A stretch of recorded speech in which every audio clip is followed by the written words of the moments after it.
اللہ کے رسول نے کہا دیکھ اس وقت معاملہ رب کے ہاتھ میں ہوگا. والامر بید اللہ وضعوا حیث یشاء، جہاں چاہے گا وہاں چابی دے گا. میں یہ تم سے پرومس نہیں کر سکتا، چاہے تم قبول کرو اور چاہے نہیں قبول کرو. یہ مکی زندگی کا واقعہ ہے. ابھی اسلام زیادہ 6 سال کی بات ہے. اس کے بعد یہ بندہ آ کر کے حضور سے اس طریقے سے گفتگو کر رہا ہے. تو یہ بات پکی ہے. اللہ کے رسول کے ذہن میں پہلے دن سے تھا کہ اسلام انشاءاللہ غالب ہوگا اور دنیا میں سکون قائم ہوگا. اور دنیا نے سکون دیکھا. سراقہ نے حضور کا پیچھا کیا. ہجرت کا موقع ہے. اللہ کے رسول اپنے باپ کی پراپرٹی پر بھی قبضہ کرنے کی پوزیشن میں نہیں ہیں. چھپ کر کے رات میں بھاگ رہے ہیں. سب معلوم میں آپ کو پوری بات بتا چکا ہوں.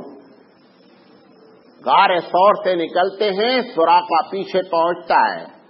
سراقہ کا اونٹ ریت میں ٹھوکر کھا کے گرتا ہے. 3 مرتبہ گرتا ہے. سراقہ کہتا ہے چلا کر کے کہ آپ رک جائیے، ہم نقصان نہیں پہنچانے والے ہیں. حضور صلی اللہ علیہ وسلم نے ابو بکر سے کہا کہ کون ہے؟ کہا سراقہ کا آنے دو. سراقہ پہنچتا ہے. کہتا آپ مجھے ایک امان کی پرچی لکھ دیجئے کہ میں اگر مدینہ آؤں تو لوگ میرے ساتھ ایز اے مسلم برتاؤ کریں. مجھے یہ نہیں سمجھے کہ سراقہ کافر ہے لہذا میری گردن ہی اڑا دی جائے. حضور نے ابو بکر صدیق رضی اللہ تعالیٰ کا ان کو پرچی لکھ دو. پرچی لکھنے کے بعد وہ بہت غور سے سنیے گا، وہ بندہ یہ جملہ کہہ رہا ہے نبی کریم صلی اللہ علیہ وسلم جو اپنی باپ کی پراپرٹی پر قبضہ نہیں ہے، وہ جملہ کہہ رہے ہیں سراقہ ایک دن آئے گا کہ قیصر اور کسرا کے کنگن تیرے ہاتھوں میں ہوں گے. یہ کیسے بول سکتا ہے بندہ؟ ایک بندے کو اپنی باپ کے مکان پر رہنے کی پرمیشن نہیں دی جا رہی، قتل سے لوگ قتل کرنا چاہ رہے ہیں. وہ دیکھ رہا ہے آگے کی زندگی. وہ دیکھ کیوں معراج سے بھی واپس آ چکے ہیں. معراج میں اللہ نے اپنے راز کھول بھی دیے ہیں. پروردگار عالم کہ اس معراج کے بعد معراج کا یہ دولہا گفتگو کرتا ہے کہ قیصر اور کسرا کے کنگن تیرے ہاتھ میں ہوں گے. اس وقت یہی 2 سپر پاور تھے. ان دونوں کے سپر پاور کے ٹوٹنے کی بات، اور تو صرف ٹوٹیں گے نہیں، توڑے گا اسلام اور سکون برقرار کرے گا اسلام. بات سمجھے؟ تو یہ بات میں کہنا چاہتا ہوں. اب اللہ کے رسول نے جو تربیت فرمائی صحابہ کی وہ اس انداز میں فرمائی کہ دنیا میں سکون برقرار ہو. ہماری اور آپ کی پیدائش کا مقصد قرآن مجید نے جہاں کہا وہاں کہا اخرجت للناس. تم کو تمہارے لیے نہیں پیدا کیا جا رہا ہے. اگر تم کو تمہارے لیے پیدا کیا جاتا تو آلریڈی اس دنیا میں بہت سی امتیں موجود تھیں جو اپنا پیٹ بھر رہی تھی، اپنا جہنم سیدھا کر رہی تھی. تمہاری پیدائش کا مقصد یہ ہے کہ تم لوگوں کو بھلائی کی طرف بلاؤ گے اور برائی سے روکو گے. بھلائی کی طرف بلانا اور برائی سے روکنے کا مطلب کہ تب دنیا میں سکون قائم ہوگا. پچھلی ساری قوموں نے اس کو کرپٹ کیا ہے. لہذا میں اللہ کہہ رہا ہے میں تم کو بھیج رہا ہوں، یہ تم کام کرنا ہے کہ دنیا میں سکون برقرار رہنا ہے. اس سکون کے برقرار رہنے کے لیے قبضہ بھی ضروری ہے. اس سکون کے برقرار رہنے کے لیے کرپشن کو دور کرنا ہے. لہذا اب اخلاقی لحاظ سے مسلمانوں کی تربیت ہونی چاہیے، ورنہ ایسا نہیں ہو کہ لاٹھی ان کے ہاتھ میں آ جائے تو یہ ایک لاٹھی سے سب کو ہانکنا شروع کر دیں. لہذا لاٹھی ملے لیکن لاٹھی وہاں پڑنی چاہیے جہاں پر اللہ کہے کہ ہاں بھائی یہاں لاٹھی مارو. بات سمجھ میں آ رہی؟ اب وہ جو اخلاقی تربیت اللہ کے رسول نے کی وہ کیا کی، کیسے کی، پہلے ہم اس کے بارے میں اب گفتگو کریں گے. جو بھی اللہ ہم کو توفیق دے گا ہم ایک ایک بات اس پر بات کریں گے. لوگ اخلاق کے پہلے اخلاق کے معنی سمجھ لیجئے. جتنی ہم عبادت کرتے ہیں یہ سب آپ کی ہماری ذات کو فائدہ پہنچاتا ہے. ہم نے تہجد پڑھی، پڑوسی کو کیا فائدہ ہوا تھا؟ ہماری تہجد سے پڑوسی کو کیا فائدہ ہوا؟ آپ نے روزہ رکھا، ایک مسلمان ہو یا غیر مسلم ہو، اس کو آپ کے روزے سے کیا پیسے کا فائدہ ہوا؟ ایک پیسے کا بھی فائدہ نہیں۔ اخلاق نام ہے کہ ہماری ذات سے دوسرے کو تکلیف نہیں پہنچے، یہ منیمم درجہ ہے، کم سے کم درجہ۔ اعلیٰ درجہ اخلاق کا کیا ہے؟ ہماری ذات سے دوسرے کو فائدہ پہنچنا، یہ میکسیمم ہے، وہ منیمم ہے۔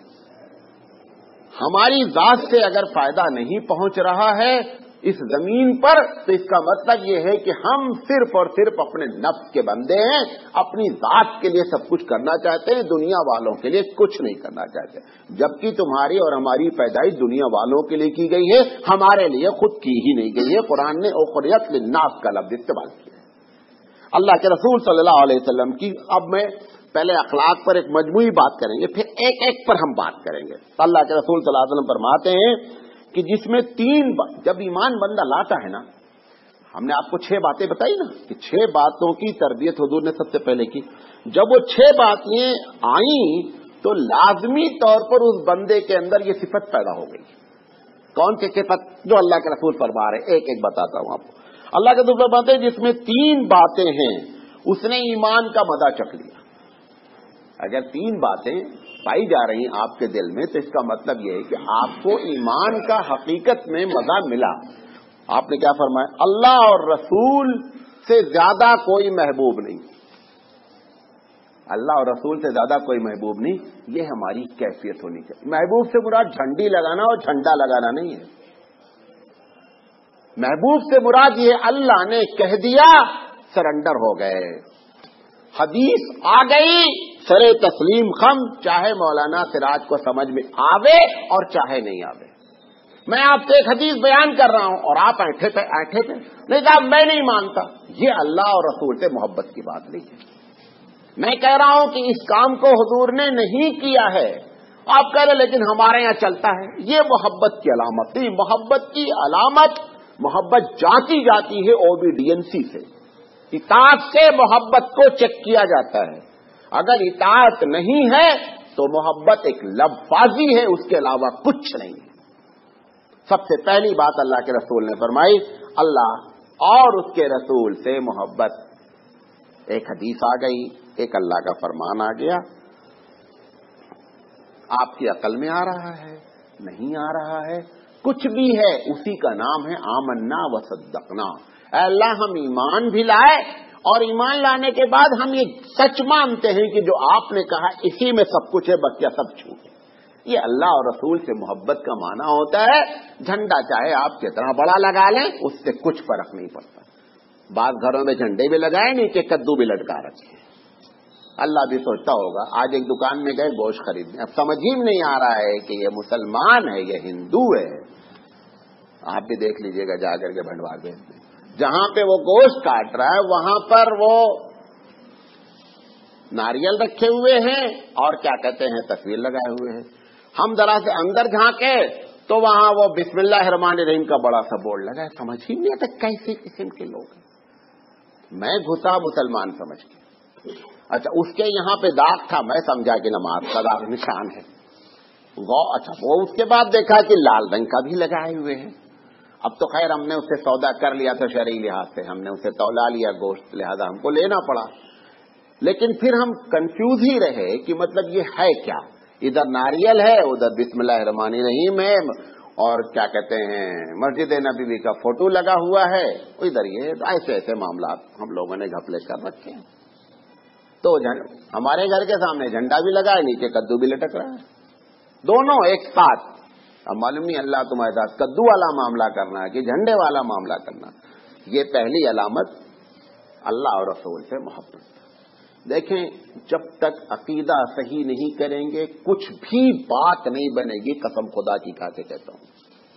سب سے پہلا کام عقیدے کو پیوریفائی کریں، 24 کیرٹ کا عقیدہ ہونا چاہیے، 1% بھی ملاوٹ نہیں چلے گی۔ اللہ کے رسول فرماتے ہیں من صلی یرائی فقد اشرکا، جس نے نماز پڑھی اور دکھاوے کے لیے پڑھی، پوری نماز کو کنڈم کیا، کہا شرک کیا۔ کیوں؟